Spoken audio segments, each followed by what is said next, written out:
ഇന്നത്തെ വീഡിയോ തൃശ്ശൂരിലെ കുറച്ച് കാഴ്ചകളാണ്. രാവിലെ തന്നെ പള്ളിയിലൊക്കെ പോയിട്ട് നേരെ പീച്ചി ഡാം ലക്ഷ്യമാക്കിയാണ് ഞങ്ങളുടെ ഈ റൈഡ്. പീച്ചി ഡാമിനോട് എത്താനായപ്പോഴത്തേക്കും ഫോറസ്റ്റിനുള്ളിൽ കൂടെ ഉള്ള ഒരു വഴിയാണ് കാണുന്നത്. സംഭവം വേറൊന്നുമല്ല, ഇതൊരു കോളേജും പരിസരവും തന്നെയാണ്. പക്ക ഫോറസ്റ്റിനുള്ളിൽ ഒരു ഇഡിലം ക്യാമ്പസ്. എന്തായാലും നല്ല പഴക്കമുള്ള ബിൽഡിങ്ങുകളാണ്. കേരള ഫോറസ്റ്റ് റിസർച്ച് ഇൻസ്റ്റിറ്റ്യൂട്ട് ആണിത്. ഫുള്ള് നിർമ്മിച്ചേക്കുന്ന നാച്ചുറൽ രീതിയിൽ ചുടുകട്ട കൊണ്ട് ഓടുകൊണ്ടൊക്കെയാണ്. കുറെ ഭാഗങ്ങളൊക്കെ നശിച്ചു തുടങ്ങിയെങ്കിലും വേറെ വൈബ് പ്ലേസ്. ഇതിനുള്ളിൽ തന്നെ നമുക്ക് പേയ്മെന്റ് ചെയ്ത് കഴിഞ്ഞാൽ താമസിക്കാനുള്ള ഗസ്റ്റ് ഹൗസും കാര്യങ്ങളൊക്കെ ഉണ്ട്. ഹോസ്റ്റലും മറ്റുമാണ് ഈ കാണുന്നതൊക്കെ. നാച്ചുറൽ ഫോറസ്റ്റിനുള്ളിൽ കൂടെ പോകുമ്പോൾ ഒരു തണുപ്പ് നമുക്ക് ഇവിടെ ഫീൽ ചെയ്യും. അവിടുന്ന് കുറച്ചു ദൂരം കൂടെ ഇങ്ങ് പോകുന്നപ്പോഴത്തേക്കും പീച്ചി ഡാമിന്റെ എൻട്രൻസ് കാണാൻ പറ്റും. ഈ ഒരു കവാടം കഴിഞ്ഞ് ഏതാനും 1.5 കിലോമീറ്റർ മാത്രമുള്ളൂ പീച്ചി ഡാമിലേക്ക്. ഈ ഒരു ജംഗ്ഷനിൽ നിന്ന് ലെഫ്റ്റിലേക്ക് തിരിഞ്ഞ പാടെ തന്നെ പാർക്കിംഗ് ഏരിയയൊക്കെ നമുക്ക് കാണാൻ പറ്റും. ബൈക്കിന് 5 രൂപയും കാറിന് 10 രൂപയാണ് വരുന്നത്. ഇവിടെ തന്നെ ചെറിയൊരു ബസ് സ്റ്റാൻഡും ഉണ്ട്. ബസ്സുകളുടെ ഒരു എൻ പോയിന്റ് കൂടിയാണ് ഇത്. കുട്ടവഞ്ചി സവാരി തുടങ്ങിയിട്ട് അധികം നാളൊന്നും ആയിട്ടില്ല. അല്ലാതെ ഇവിടെ സീസൺ വെച്ചിട്ട്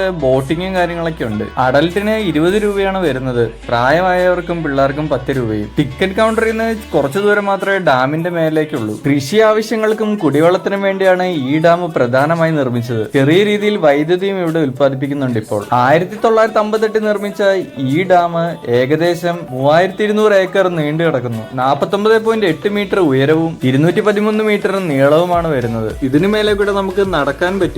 വാഹനങ്ങളൊന്നും കയറ്റി വിടില്ല. ഡാമിന്റെ താഴത്തെ കാഴ്ചകളാണ് ഈ കാണുന്നത്. കുറെ ഭാഗമൊക്കെ മെയിൻ്റെനൻസ് വർക്ക് നടക്കുന്നു. ഡാമിന്റെ 2 സൈഡിൽ കൂടെ വാലും ഉണ്ട്. ഇതിൽ കൂടെയാണ് കൃഷി ആവശ്യങ്ങൾക്കായി വെള്ളം വിട്ടുകൊടുക്കുന്നത്. രാവിലെ തന്നെ വന്നതുകൊണ്ട് അധികം തിരക്കൊന്നുമില്ല. ഇല്ലെങ്കിൽ അത്യാവശ്യം നല്ല ആൾക്കാർ വരുന്ന ഒരു സ്ഥലമാണിത്. ഇന്നത്തെ ക്ലൈമറ്റ് ഞങ്ങൾക്ക് അനുയോജ്യമായിരുന്നു. അധികം വെയിലൊന്നുമില്ലാതെ ചെറിയൊരു മഴക്കാരും. ഡാമിന്റെ സൈഡില് കനാലിന്റെ ഭാഗത്തൊക്കെ ഇരിക്കാനൊക്കെ പറ്റുന്ന ഏരിയയിൽ അവർ സെറ്റ് ചെയ്തിട്ടുണ്ട്. 4 ഷട്ടറുകളാണ് ഈ ഡാമിന് വരുന്നത്. ഈ കാണുന്ന ഒരു ഒറ്റ ചെയിനാലാണ് ഡാമിന്റെ ഷട്ടർ നിൽക്കുന്നത്. ഡാമിന്റെ മേലെ കൂടെ അപ്പുറത്തെ സൈഡിലേക്ക് ഞങ്ങൾ നടന്നു. ഈ കാണുന്ന പൈപ്പ് ലൈനൊക്കെ കുടിവെള്ള ആവശ്യങ്ങൾക്കൊക്കെ വേണ്ടിയിട്ട് അവര് വെള്ളം എടുക്കുന്നതാണ്. ഡാമിന്റെ ഇപ്പുറത്തെ സൈഡിലെത്തി. ഇവിടെ കുറച്ച് പാർക്കും ഒരു വ്യൂ പോയിന്റ് ഒക്കെ ഉണ്ട്. ചെറിയൊരു കുന്നിന്റെ മേലെ ഒരു മാളിക പോലുള്ള ഒരു സെറ്റപ്പ്. ആദ്യം വിചാരിച്ചത് എന്താ സംഭവം എന്ന്. അതിനുള്ളിലേക്ക് കയറിയപ്പോഴത്തേക്കും കുറെ തൂണുകൾ, മേലേക്ക് കുറച്ച് സ്റ്റെപ്പുകൾ. അങ്ങനെ അവിടെ നിന്ന് ഏകദേശം ഒരു നില ബിൽഡിങ്ങിന്റെ മേലേക്ക് ഞങ്ങൾ കയറി. വീണ്ടും മുന്നോട്ട് നോക്കിയപ്പോഴത്തേക്കും ഒരു കൂറ്റൻ സ്റ്റെപ്പ്. കുത്തനെ ഏകദേശം ഒരു 3 നില ബിൽഡിങ്ങിന്റെ മേലേക്കുള്ള ഒരു സ്റ്റെപ്പ് പോലെ. ഏകദേശം നല്ലൊരു ആംഗിൾ തന്നെ ഉണ്ട് ഈ ഒരു സ്റ്റെപ്പിന്. പ്രായമുള്ളവർക്ക് കയറാൻ എന്തായാലും നല്ല പാടായിരിക്കും. ആദ്യമായിട്ടാണ് ഞാൻ ഇവിടെ വരുന്നത്. അതിന്റെ ക്യൂരിയോസിറ്റിയിൽ വലിഞ്ഞങ്ങ് കയറി. ടോപ്പിലെത്തി കഴിഞ്ഞപ്പോഴാണ് സംഭവം വേറെ ലെവല് കാഴ്ച. ഇതൊരു വ്യൂ പോയിന്റ് ആണ്.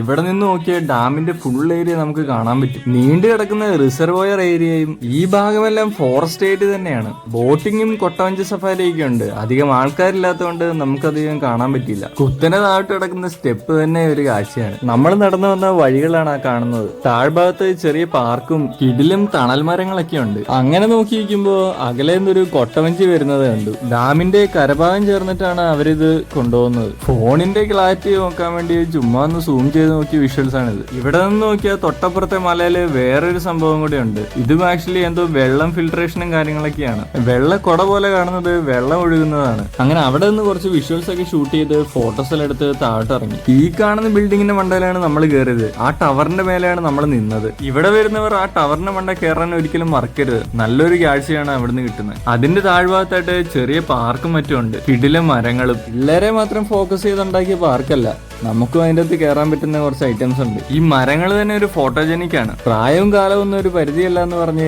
കുറെ ചേട്ടന്മാർ അതിൽ കയറുന്ന കണ്ടു. എന്നാൽ കുറച്ച് അമ്മച്ചിമാർ ഇതിൽ നോക്കി ഇരിക്കുന്നത് കാണാം. ഏത് പ്രായക്കാർക്ക് ഇവിടെ വരാം, അധികം ദൂരം നടക്കാനും ഇല്ലല്ലോ. അങ്ങനെ ഇരിക്കുമ്പോ ഒരു അപ്പച്ചൻ കഷ്ടപ്പെട്ട് ഊഞ്ഞാലാടുന്ന കണ്ടപ്പോ ടോണിച്ചേട്ടൻ ഒന്ന് പോയി കൈവച്ചതാണ്. അപ്പച്ചനും അതങ്ങ് ഇഷ്ടപ്പെട്ടു. അങ്ങനെ കുറച്ചു നേരം ആ മരത്തിന്റെ തണലത്തിരുന്ന് ഞങ്ങൾ അങ്ങനെ പഴയ ഓർമ്മകൾ അങ്ങ് പൊടിതട്ടിയെടുത്തു. അവിടുന്ന് വീണ്ടും താഴോട്ട് സ്റ്റെപ്പായിട്ട് കുറെ പാർക്കുകളുണ്ട്. കുറച്ച് റൈഡൊക്കെ നശിച്ചു പോയിട്ടുണ്ട്. പ്രായമൊന്നും ഒരു ലിമിറ്റ് ഇല്ലാതെ അവരവിടെ എൻജോയ് ചെയ്യുന്നത് നമുക്കിതിൽ കാണാൻ പറ്റും.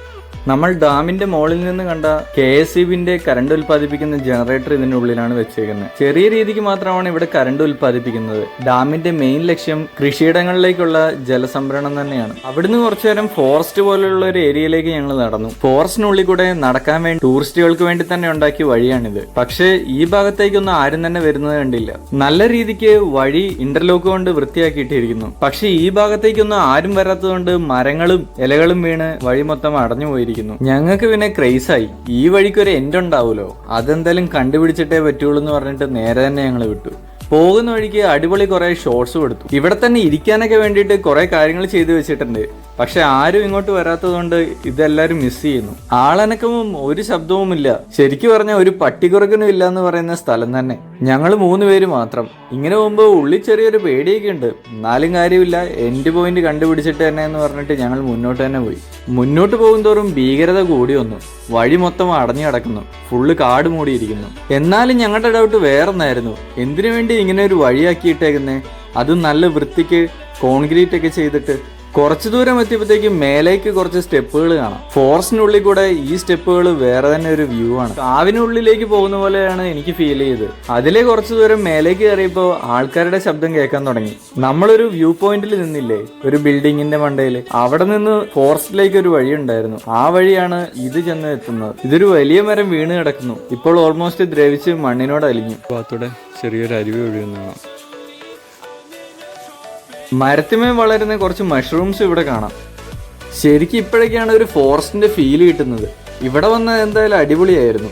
ആ വഴിയിൽ നിന്ന് തന്നെ താഴോട്ട് വേറൊരു വഴി കണ്ടപ്പോൾ ഞങ്ങൾ അതിലേ പോയി. അത് നേരെ അരുവിയിലേക്കുള്ള വഴിയായിരുന്നു.